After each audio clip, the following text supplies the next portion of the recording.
नमस्ते भाई बहनों, मैं कृति आप सभी का स्वागत करती हूँ अपने वैष्णवी लोकगीत चैनल पे।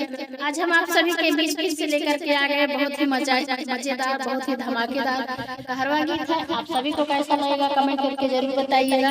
चलिए दोस्तों, देर न करते हुए सुनाते हैं आप सभी को। पीरात बटदा राजा मंजन मांगाईदा, पीरात बटदा राजा मंजन मांगाईदा, मंजन मांगाईदा हो मंजन मांगाईदा, मंजन मांगाईदा गुना मंजन मांगाईदा, पीरात बटदा राजा मंजन मांगाईदा, पीरात बटदा राजा मंजन मांगाईदा। पूड़ी खियाईदा सब्जी खियाईदा, पूड़ी खियाईदा सब्जी खियाईदा, दर्द होता दांत राजा चाहियो पियाईदा, दर्द होता दांत राजा चाहियो पियाईदा, पीरात बटदा राजा मंजन मांगाईदा, पीरात बटदा राजा मंजन मांगाईदा, मंजन मांगाईदा गुला मंजन मांगाईदा, मंजन मांगाईदा गुला मंजन मांगाईदा, पीरात बटदा राजा मंजन मांगाईदा, पीरात बटदा राजा मंजन मांगाईदा।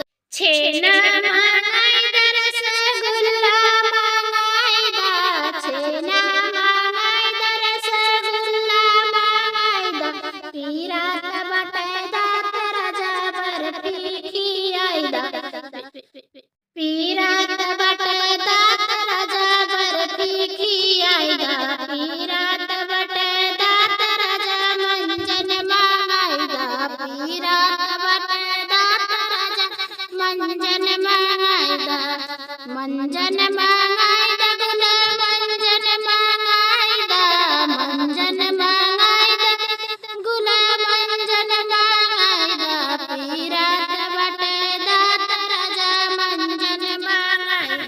छोला मांगाईदा भटूरा मांगाईदा, छोला मांगाईदा भटूरा मांगाईदा, पीरात बटदा राजा लिमका मांगाईदा, पीरात बटदा राजा ठंडा मांगाईदा, पीरात बटदा राजा मंजन मांगाईदा, पीरात बटदा राजा मंजन मांगाईदा, मंजन मांगा